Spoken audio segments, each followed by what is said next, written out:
Hi there folks, welcome to another one of my crypto editions. And in this actual edition, what I'm going to actually be talking about is plausible top 10 coins for next year. Looking at the current top 10 and looking at how it's playing out with coins that are in the top 100, 200 and how things could possibly change. Well, first of all, I would say Bitcoin is going to stay the same. The original coin, the original decentralized application, decentralized blockchain for cryptocurrency, the first one, and now a lot of people are just starting to see it as a bank due to scalability issues. Normally at the moment Ethereum's number 2, and I would still have Ethereum in the top 10 just because of what they've done with smart contracts and what they also plan to do with being different from Bitcoin in terms of being a POS rather than a proof of work, proof of stake. XRP are looking to deal with interoperability between the banks. It's a complicated issue with XRP, and they've got a lot of challenges ahead. And they've been in a top 10 coin for many years now. But the point with XRP is there's nothing definite in there. They've got lots of things in the pipeline, but it's not a definite one. But yeah, it's a great idea for basically using the XRP coin as a token of interoperability between fiat and crypto, and people just don't want to be using fiat because of all the issues with that. So the talk is to use XRP. Personally, I would be using Litecoin and DGB for that procedure, Digibyte, and that's why I'm saying those two will be in the top 10 because of obviously speed of transactions really helps, and again scalability on both those projects will help bring fiat, I think, in a better way into the crypto market than possibly XRP. But yeah, I'm just a YouTuber and I could be wrong, and probably am. So really what I'm trying to say is Bitcoin number 1, Digibyte number 2, NKN, new kind of network.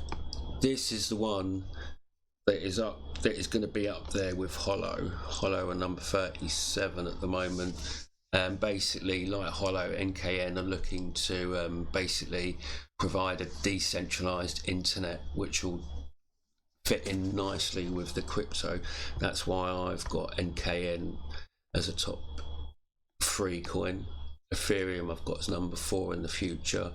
Obviously most people in the crypto world know about Link and what it's achieved and what it will achieve, so I think that would be very important, so I'd have that as number 5 for next year sometime. Litecoin is number 6, obviously. Binance coin, yeah, I'd have that number 7. Tron, yeah, people know about it. Yeah, okay, it's copy and paste in many ways, but to be honest with you, what they've really done is they've copy and pasted the good stuff and developed the other stuff basically. So it's a bit of both.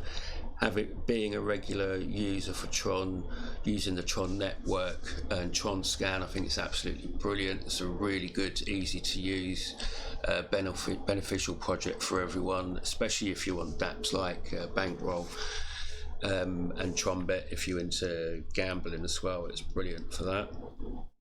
Number 9, I've kind of like linked in a possible future number 9 as Neo, because what they've got in the pipeline in terms of contracts etc with Google. So, and I think as well, just because they're the ones that are actually ontology hard fork from as well, so I would be inclined to, at the moment, to see Neo at number 9. But you know, this can all change.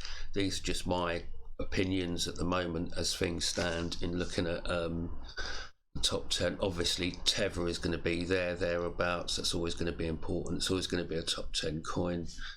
And then Track, this is another one. This is an interesting one. This was a Bitcoin Crypto Chris, aka Crypto Revolution. He does daily podcasts on crypto news, and he's been talking about Trackcoin, which really is actually called Origin Trail. Tracks the actual name of the coin, or trace, and Origin Trail is the actual main company behind them. They're only 378 and $8 million market cap basically, but with Origin Trail they're offering a lot more potentially than VE Chain and Walton Chain, because they're basically doing a tracking system as well linked to their own blockchain. These guys are actually from America, whereas VE Chain and Walton Chain are both from China, so it's healthy competition. And it's also, with healthy competition, it doesn't mean that they're like a standoff at the time, different coins. One coin will generally specialise better in one thing and one the other. I mean, you can look at like Apple and Windows, you can look at Western Union and MoneyGram, and somehow they specialise in something while doing a very similar thing, so they can cater for basically everyone just with 2 or 3 big companies. So that's why I think Origin Trail is going to be part of that competition.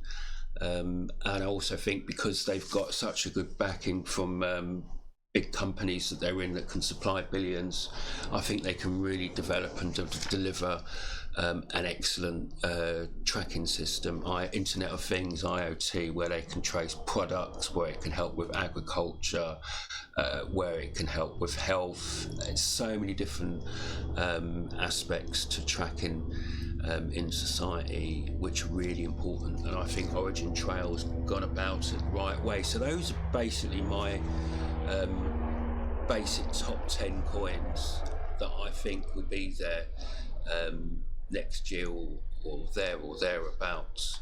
But at this stage as well, I'd like to give some honourable mentions to BitTorrent Token, obviously Hollow Chain, VE Chain, which I've mentioned, KCS. I think that'll be another good. It is another good exchange, and more people will recognise that. That's KuCoin shares, Energy, Pivx, BitGreen, that used to be Bitcoin Green, now is BitGreen.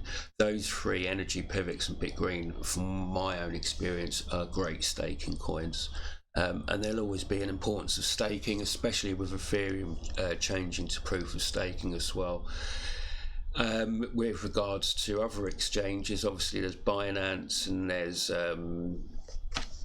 there's also Bittrex and many others. But this Eunice said Leo here is just come out of nowhere, and this is Bitfinex's coin, so there's no reason why they ain't going to be standing around the top 10 or actually even going in the top 10. So that's why I'm talking about honourable mentions, just to give you a rough idea. So I'm not saying anything definitely, it's just my own opinions. I'm not a financial advisor or anything like that. I've just, these are going to be there or thereabouts, I would say. So Binance, Bitfinex coin, as we've seen, Cash coin, which is part of the Liquid exchange, I think that's going to be there or thereabouts. They're actually starting to do the ICO for Telegram Gram, so that's going to help Cash a lot. I really like using IDEX, and IDEX have got a coin out now. They're such a good decentralized exchange. It's so easy to funnel in and out with your MetaMask wallet or other wallets. So that's a really good exchange. And another one that I think is going to do really well is a company called Arbitraging, Arb. If we have a look at them, they got things in progress, and nothing has finally been delivered, but they seem to be delivering day by day. The only issue I've got with Arb is the issues with the volume, but I would imagine, as I'm seeing yesterday, they're getting less and less external exchanges, and I think what will happen is they'll probably stick with these 3 because they had about 5 or 6 before, and then maybe be able to bring their own internal exchange into this, and another good exchange. If they got like 5 or 6 decent exchanges, I mean, these 3 they've got listed here are very good exchanges. So hopefully once all the volume is re-included, then Arb should go up a lot because they've got so many features going on. So that's basically my ideas of top 10 coins and my ideas of coins that are going to be there or thereabouts. However, one of the reasons that I've made this vidcast is to try and get some responses from some of my viewers. I'd love to know your predictions from your research on cryptocurrency and who you think will be there or thereabouts. And obviously, if you do disagree with some of the coins that I've mentioned, I'd love to hear your reasons why, and what you think would be a better alternative for those that I've mentioned. I think in this, the way cryptocurrency is so volatile, it's really good to have an open mind in crypto, and it's really good to study in depth the fundamentals and the technicalities, and obviously the charts as well, the TA.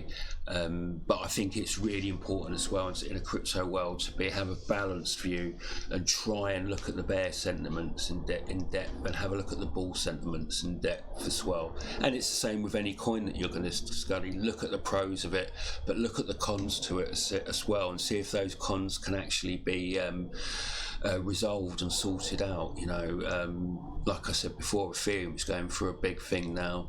In terms of change and development and stuff, so it's a shaky time, but the pros for that are so much better scalability than Bitcoin, for example. But then, like I said before, with Bitcoin, in certain areas it doesn't need to change because people are starting to clock on, they're starting to realise, and it's a bank in itself. It's a really good secure mode of storage. And in a future episode, what I'm actually going to be doing is discussing and presenting to you a few different methods of storing crypto once we've gone into a full bull run. At the moment, I'm tending to believe that we're still in a B wave, but obviously many people now have heard about what's happened with RSX and the approved situation there with their trading for, I think it's physical futures trading it is. So they've basically been given a license for derivatives. So that's the upshot of it, really, for futures trading. And I don't know how much people know about RSX, but they're actually they've even got Fidelity backing them up. And RSX, if I believe correctly, are based in Chicago as well, the CME. So yeah, that's something that can actually push the price up and get things going. But the thing with these big investment companies coming into crypto, they're new to crypto, and we've already got exchanges going on crypto like Binance. But as we've seen with Binance, it took them years to get where they are now. In the crypto world, there's so much development work to be done, so much coding, so much of a difference in operations on a crypto exchange than a normal stocks conventional exchange. So there, even people are FOMOing about Eris and LedgerX from the week before, but we don't know how long it's going to take, and that's one of the things from. If I can just show you here, it's one of the things I gleaned from an article I was reading about it. Yeah, they said all these lovely things about RSX, how it's going to revolutionise it. They got the DCO license for derivatives, for trading derivatives, etc., etc. A FOMO trigger and all of that. But at the end, the chief operating officer, Giuseppe Chow, has claimed that her company has no exact timeline. But basically, we don't know how long it's going to take for them to actually get started and start getting new people and new money into cryptocurrency. So it could take a while. And with that in mind, if that is the case, then there's no reason that we're still not in a B wave, and no reason that we're still not in a place that could actually start panicking. And the thing is, people don't agree with me saying in comments that BTC needs to break that on the downside of the 200 MA. But the thing is, if you don't get that panic, and if you don't get that depression and disheartenment, you can't actually find out what's causing it and sort it out. And normally with Bitcoin, it's not about trading structures and markets, it's actually about building up the infrastructure.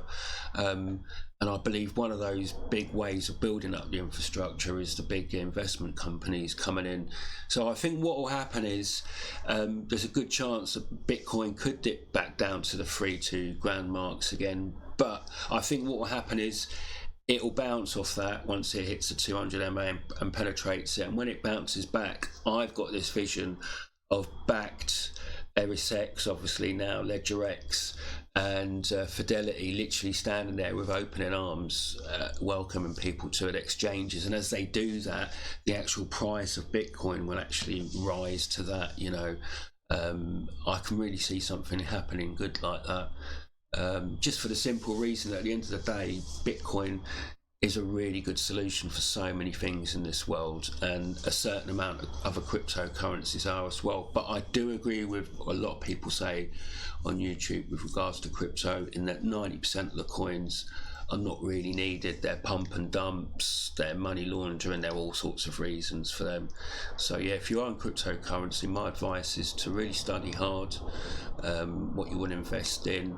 Try and take some time to look at the coins that are out of the 100. Look into the coins that are in the 200-300. So look at new coins, because there's so much more potential to make gains as well, and to obviously, more importantly, to make financial gains is to actually make technological gains. You invest in something to make your life easier, and to make other people's lives easier, and that's the main reason that I'm interested in it so much. And yeah, if you can make financial gains out of it afterwards, that's a bonus. But really, this is about improving the world, because we're living in a world where there are so many issues and so many problems, especially in the economics. But there was positive news from the G20 meeting as well, where they're starting to embrace crypto, even though there's obviously going to be a lot more regulations. But then it's going to make it less of a Wild West and more of a secure market to be in, basically, which will help development and the code inside. And this is the important thing of cryptocurrency, and these are the important people in the cryptocurrency world. Are they actual developers, the coders, the PR people? They're the VIPs of the crypto world, because without them it can't progress, and without them it wouldn't have started anyway. Satoshi Nakamoto and his team are perfect examples of that. So with that being said, really looking forward to your replies and your comments, and if you want to, please like and subscribe. Thanks very much for your time. Cheers. Bye.